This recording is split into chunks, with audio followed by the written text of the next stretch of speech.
कालच दिल्लीला जाऊन आलो. माझ्या आधी अमित पण जाऊन आला. आपल्या माध्यमातून ही दृश्य संपूर्ण जग पाहत आहे. एक गोष्ट नक्की की हा विषय केवळ नीटच्या परीक्षेपुरता मर्यादित नाहीये. कारण ज्या वेळेला मी गेलो, माझ्यासोबत संजय राऊत होते, अनिल देसाई, अरविंद सावंत ही सुद्धा मंडळी होती, खासदार होते. आणि त्या गर्दीमध्ये एक व्यक्ती राजा तिकडे संजयला असं भेटला की त्यांनी विचारलं की आप कहाँ से आए हो. संजयने विचारलं तर मैं बिहार से आया हूँ लेकिन मैं हूँ तो मध्य प्रदेश का. तर तो काही विद्यार्थी वाटत नव्हता, पण मध्यमवयीन तरुण होता. तर त्याला विचारलं आप क्यों आए हैं. तर त्यांनी सांगितलं की माझा व्यवसाय नीट चाललेला होता, माझी रोटी व्यवस्थित चालू होती, पण नोटबंदीच्या वेळेला माझी पूर्ण उद्योगधंदा रोजीरोटी उद्ध्वस्त झाली आणि तो राग व्यक्त करायला मी आलेलो आहे.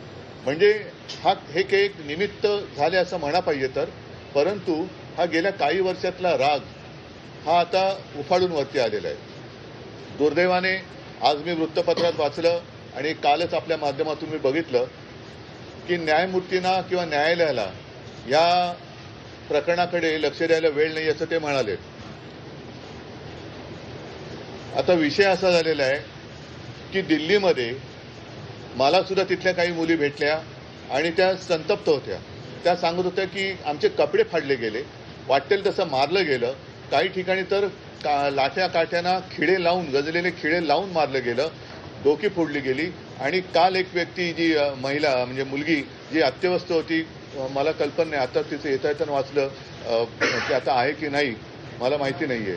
तर एक एक एक एक एक एक असे अत्याचार वाढत चाललेले आहेत. न्यायालयाला कबूतर, कुत्रे यांच्याकडे लक्ष द्यायला वेळ आहे, पण कॉक्रोचकडे लक्ष द्यायला वेळ नाही, हे दुर्भाग्य आहे. आणि देशाची परिस्थिती आता अशी झाली का, आणि न्यायालयाची परिस्थिती सुद्धा अशी धृतराष्ट्रासारखी झाली का. म्हणजे द्रौपदीने धृतराष्ट्राकडे न्याय मागण्यासारखं झालेलं आहे आता. मधल्या काळामध्ये चंद्रचूड यांनी न्यायालयाच्या न्यायदेवतेच्या डोळ्यावरची पट्टी काढली होती. ती न्यायदेवतेने परत पट्टी बांधली आहे का आणि कशासाठी बांधलेली आहे.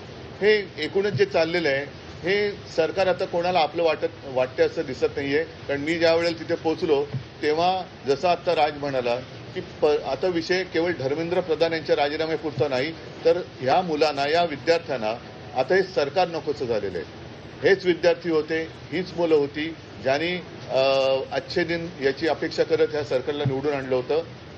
पण हे सरकार निर्दयीपणाने वागतंय. पंतप्रधानांनी आज एक ते काय ट्विट केले, तर म्हणजे त्यांनी जाऊन बोलायला काय हरकत नव्हती.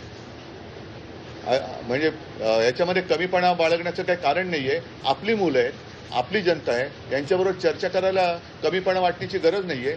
पहिल्या दिवशी जर का सरकारने यांच्याबरोबर चर्चेचे दरवाजे उघडले असते किंवा पहिल्या दिवशी जर का यांना बोलवलं असतं तर ही इथपर्यंत वेळ वाढली नसती, एवढी हे आंदोलन ताणलं गेलं नसतं.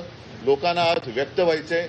इतके वर्ष साठलेला राग, असंतोष हा उफाळून वर आलेला आहे आणि त्याला एक वाट करून देण्याचा आम्ही प्रयत्न करतोय.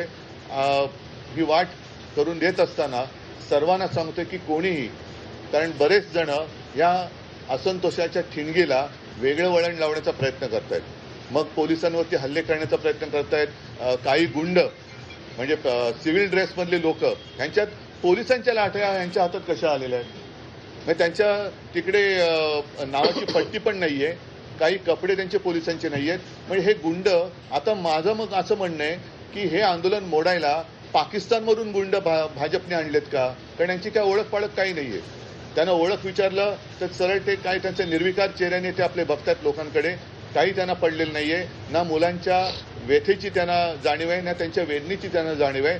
बेसुमार लाठीमार करतायत आणि अशी ही सगळी गुंडागर्दी ही सरकार चालवत असताना कोणी गप्प बसू नये. आपण व्यक्त व्हायला पाहिजे आणि त्या व्यक्त होण्यासाठी, ती वाट करून देण्यासाठी येत्या रविवारी आम्ही मी मोर्चा म्हणण्यापेक्षा एक देशाची ताकद काय असते ही ताकद दाखवून देण्यासाठी ह्या मोर्चाचं आयोजन केलेलं आहे. जसं राजने सांगितलं की शिवाजी पार्क ते सिद्धिविनायकला राज आपण जाऊन दोन गोष्टी करू. एक तर या सरकारला सुबूत दे, नाहीतर सिद्धिविनायकाला साकडवलं की या देशावरती आलेलं हे अरिष्ट सरकारच्या रूपाने हे